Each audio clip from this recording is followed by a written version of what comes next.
In a universe that almost is, just out of reach beyond the edge of reality, mysterious forces underlie the fabric of existence. Energematrice6, the very energy of creation, serves as both the elixir of life and the arsenal of destruction for its human and not-so-human denizens. Crushing darkness, whose source they cannot fathom, grips the cosmos and its people. In anguish, they dream of the long-foretold bright star. Join us as we embark on an epic journey, exploring the universe of Energematrice6.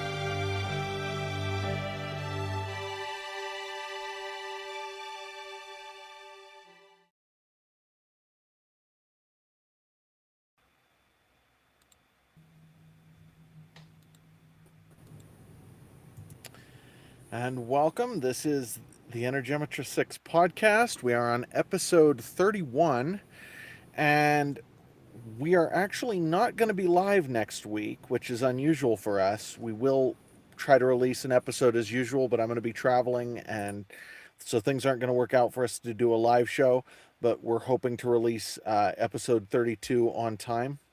Welcome, everybody. Welcome, Luke. Welcome, Mel. Oldest and third are here for, I think this is chapter 8. Is this chapter 8? Yeah, we're on chapter 8. So real quick before we get going, let me hit our V for V.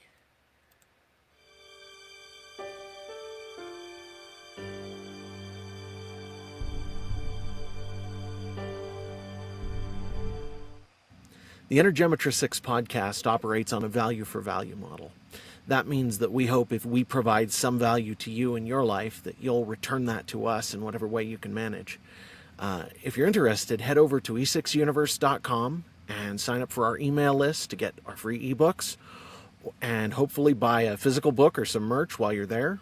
Or if all you can manage right now is to leave us a good review somewhere, 5 stars or some kind of positive rating, that's more than appreciated. Thank you.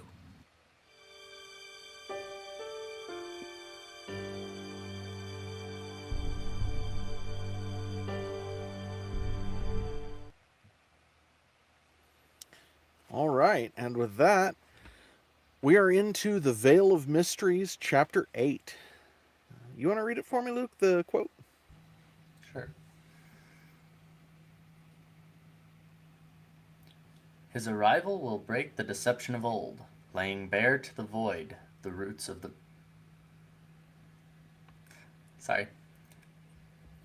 His arrival will break the deception of old, laying bare to the void the roots of ratting. The first prophecy of the bright star. After they left the collision field, it took an hour to get back to Lighthouse Station. When they arrived, they docked at their previous berth and again waited for the docking mechanisms to complete their seal. As they moved to debark, Nate traded a glance with Jesse and said, "You should all stay here, except Jesse. We'll go see whether we're welcome anymore." Andrew looked at him askance. Is that wise? Nate read agreement with Andrew in the eyes of several of the others, but he just shook his head. "What do you think they're going to do?" Andrew didn't look convinced, but the rest of the little group didn't follow when Nate turned and pushed himself toward the airlock. As he hit the button to open it, he turned back to them, his mouth quirked wryly. "One way or another, I doubt this will take long." When Nate emerged from the airlock into the station, there was again a greeting party. This time, however, it was 2 of the council members with no crowd or fanfare. Elders Rebus and Eden stood stiffly, their backs straight, and Nate couldn't help but feeling that they were looking down their noses at him from the very instant he left the airlock. Nate also couldn't help noticing the 2 security guards that loomed behind them, their faces blank. "Nate," Rebus said, stepping forward, "the council would ask that you and any of your companions who wish to come back aboard Lighthouse Station accompany us to a full council session." Nate's eyebrows rose and he frowned, but he nodded thoughtfully. "I can do that." Immediately upon following Nate out of the airlock, Jesse saw Rebus and Eden and scowled. Are you two making trouble again? He looked over at Nate. I wondered if I should have stayed here, just to see that they couldn't do anything stupid. Rebus smirked. The council's convened and waiting. Best come along, Jesse. Nate spent the 10-minute walk in melancholic contemplation. He had enjoyed his comparatively short stay on Lighthouse Station, and he got the distinct feeling that time would soon be coming to an end, whether he liked it or not. By contrast, Jesse was visibly fuming beside him. As they approached the conclave, its main door now guarded by two strong-looking men, Nate laid a hand on Jesse's arm. Let me do the talking. Jesse nodded reluctantly as they were ushered through. Urge you toward reason. Elder Strong was speaking as they stepped into the conclave, but she broke off at the sight of them. The podium had been removed, replaced by chairs for each member of the council, except Jesse. Rebus and Eden led them down the main aisle toward the council, which sat in a semicircle facing them, with two empty spaces. Looking awkward, Rebus and Eden hurried down the aisle to take their places in those empty chairs, leaving Nate and Jesse to walk the last few yards by themselves. Nate glanced over at Jesse and smiled crookedly, continuing to move at a dignified pace. The auditorium around them had fewer people in it than the last time they had gathered, but the mood was ugly. From Jesse's dark glances around, Nate suspected the crowd had been gathered a bit selectively. When he reached the dais, Nate stepped up onto the circular platform in the center of the room, directly across from the council, and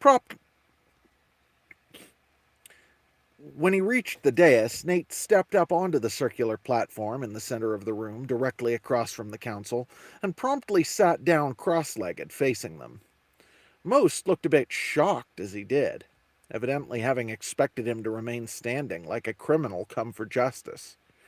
Elder Jabin frowned thoughtfully, and Elder Strong's eyes widened and crinkled at the corners. She managed to suppress her smile, but it was a near thing. Jesse stood for a moment, looking around at the council with a mixture of confusion and hurt, hardening into a deep anger.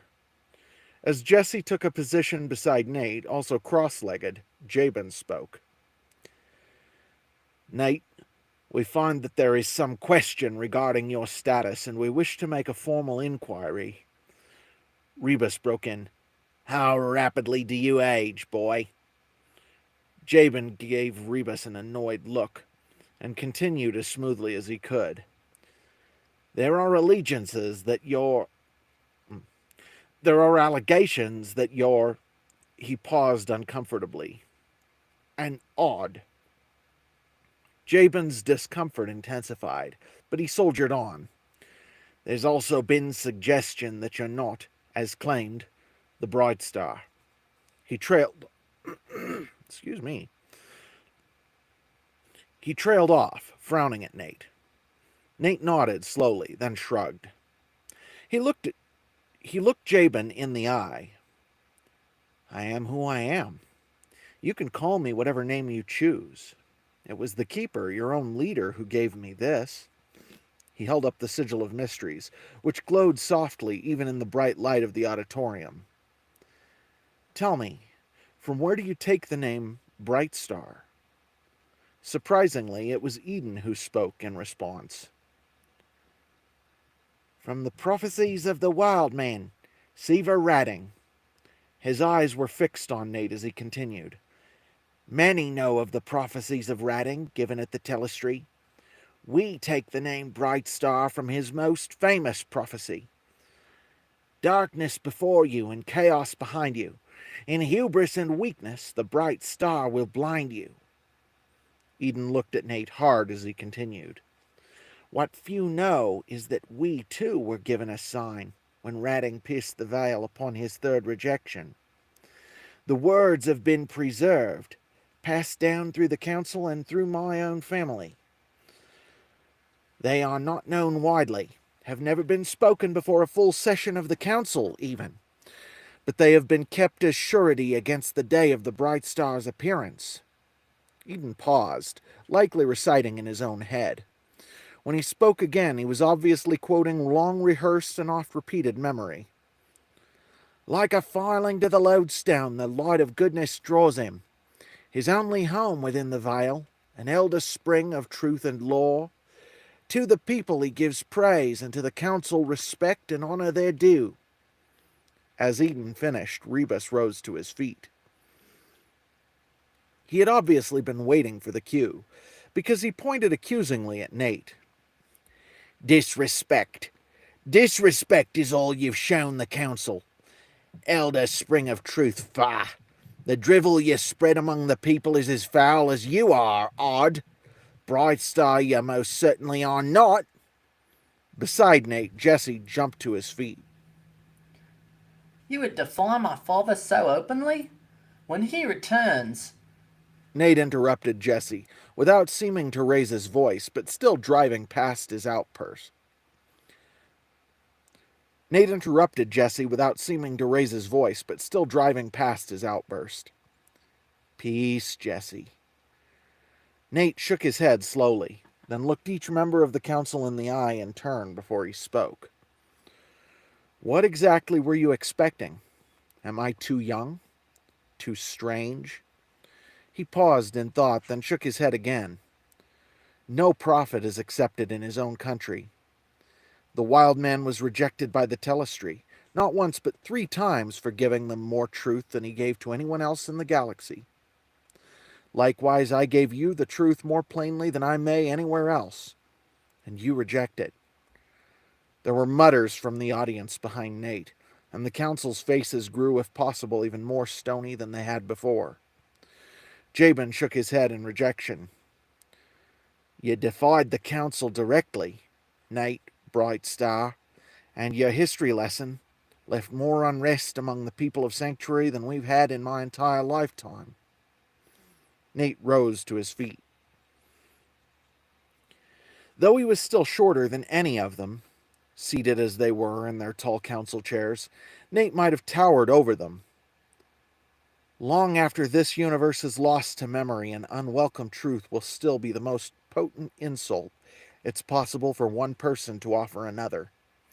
Ancient lore from Earth itself tells you that wisdom loves correction, but a fool wants nothing more than to hear his own words in another's mouth. Rebus looked on the brink of speaking again, his face growing red, but Nate continued. The truth is that the people of Sanctuary lead the most privileged life in the galaxy. Because you're protected by the veil, unopposed and unassailable, this council has become arrogant, even if your people are not. I paid you every respect you deserved. You cannot say the same about your treatment of me. Just as your prophecy says, I gave this council a come-down, exactly as you were due. It was the greatest gift I could offer you. Apparently Rebus could take no more. He broke in, yelling, Take him! With this utterance, Rebus' eyes changed, his pupils stretching into vertical slits. He stepped forward and stared into Nate's eyes, his voice dropping to a near whisper. I know what you are, Bright Star. Behind Nate, several people from the crowd rose up and stormed up the stairs, while Nate stood frozen, his gaze locked with Rebus's, his attention shattering. Rebus knew. Nate could see it in those exact eyes. He knew about both of Nate's worlds. He knew what Nate really was. Then Rebus' cronies were around Nate, seizing him by the arms and around the middle, hefting him easily above their heads. For a moment, Nate was afraid that they were going to actually tear him apart. He instinctively tried to seize Energematrice6 to defend himself. His mind was stuck in the same paralysis that was so familiar to his body in that other reality. He could see Energematrice6 as clearly as ever, but grasping it was so far beyond him in his shattered state, he didn't even know where to begin. He could no more use the fields than he could have done a handspring or even tied his own shoes in that other impossibly distant world. Terror and confusion enveloped him, as his helplessness struck home and he thrashed uselessly. To the locks! One of them yelled. There was a general roar of approval, and the whole mass started moving, carrying him along. From where he was held above the crowd, as if from a world away, Nate could see Jesse's mouth drop open in shock. He also caught a glimpse of Rebus's gloating sneer. As the crowd turned, now joined by others from the surrounding amphitheater, Nate heard Jabin trying to impose his voice over their roar without success. Nate's own shock at Rebus' revelation and a gut-wrenching feeling of failure prolonged his paralysis. The same 4 men held him over their heads, carrying him bodily through the station, while the rest of the mob forced gawkers out of their way.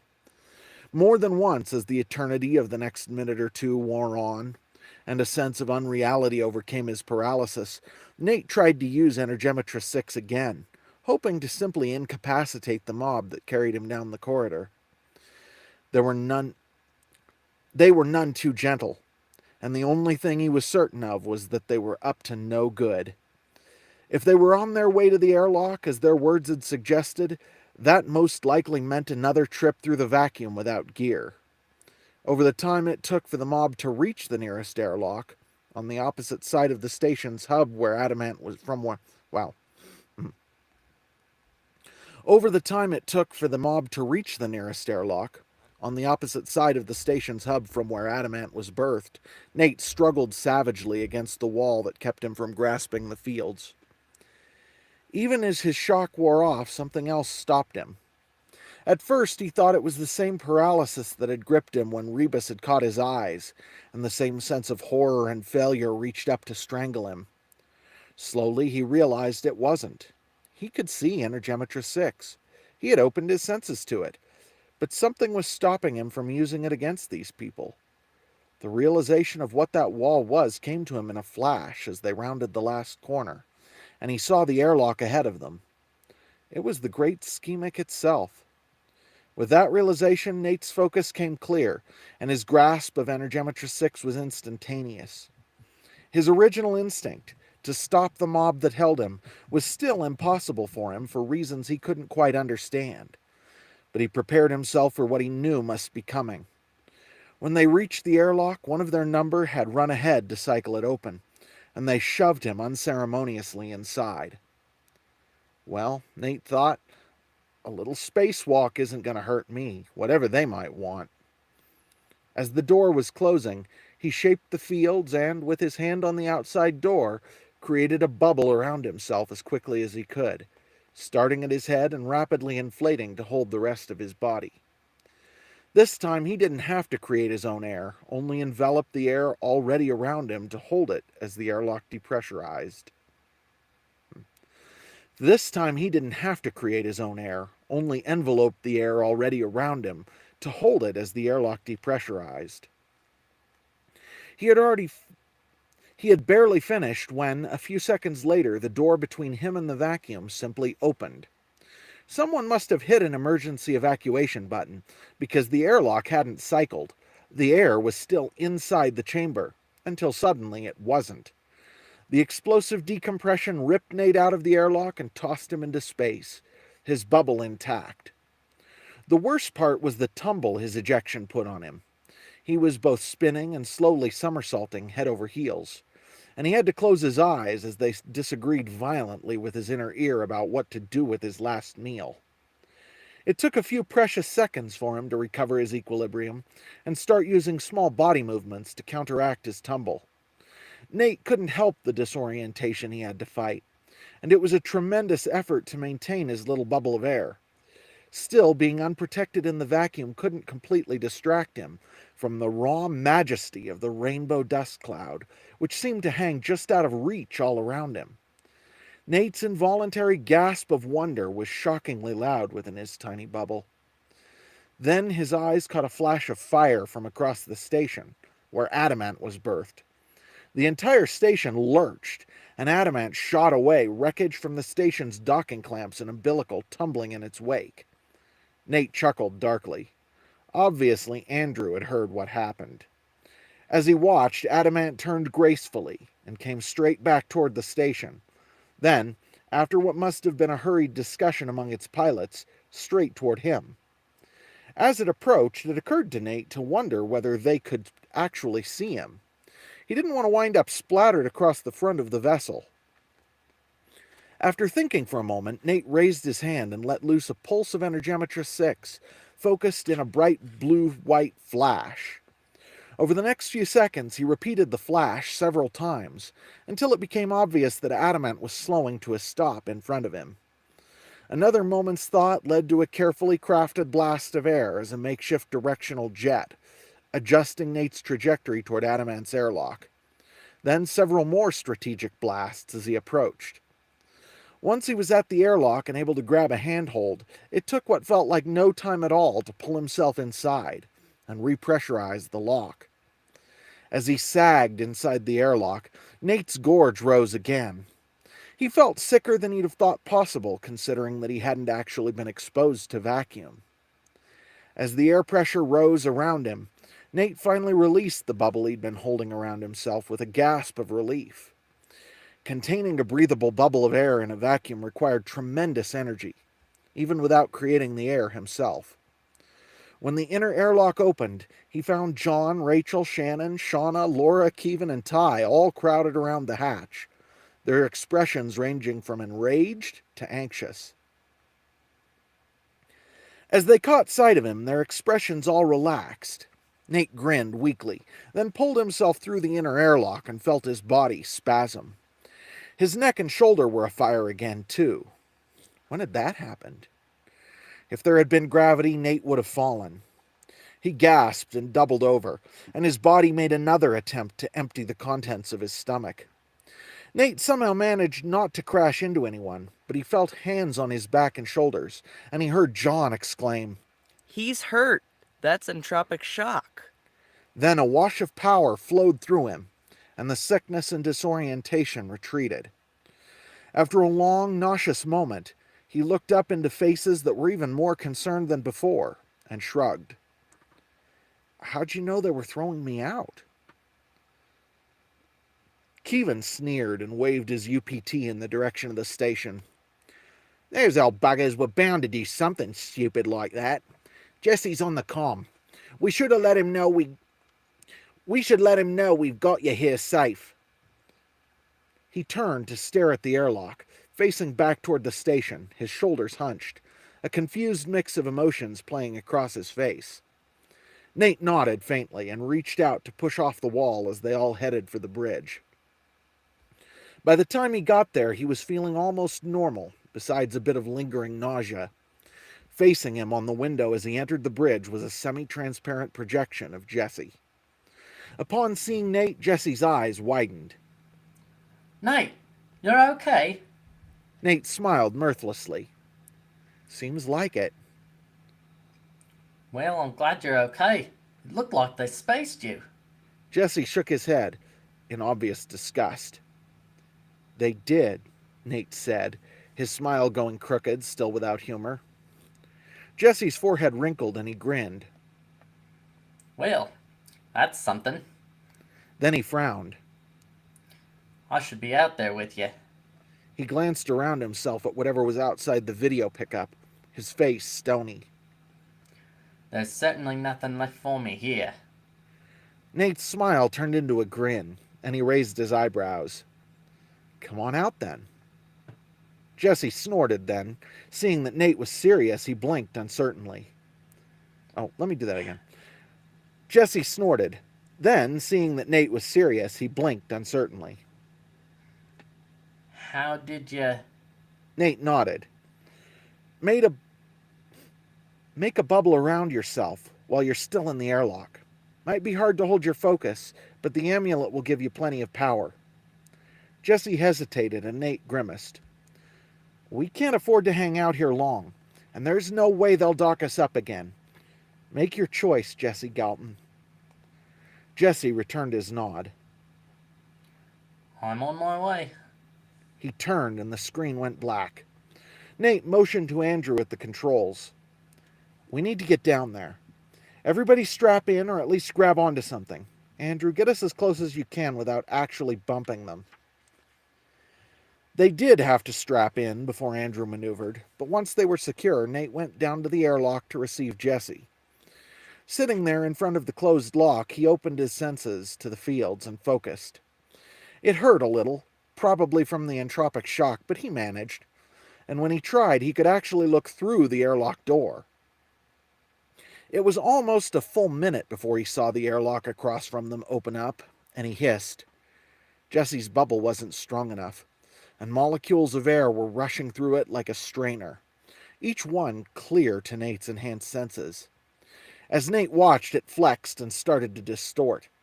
Nate set his hand against the corridor wall, and reaching out, he pushed against Jesse's bubble, where it was deforming, using his own concentration to help Jesse steady himself.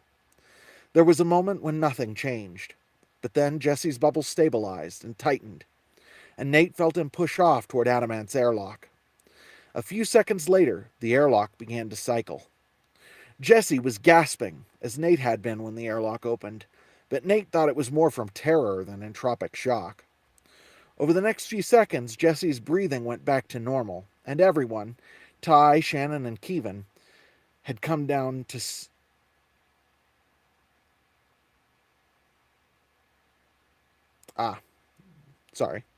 Over the next few seconds, Jesse's breathing went back to normal, and everyone, Ty, Shannon, and Kevin had come down to see what was going on, headed back for the bridge. After they were settled into their seats, they all just looked at each other, taking time to assess their situation. It was Jesse who finally broke the silence. Thank you all, and particularly thank you, Nate.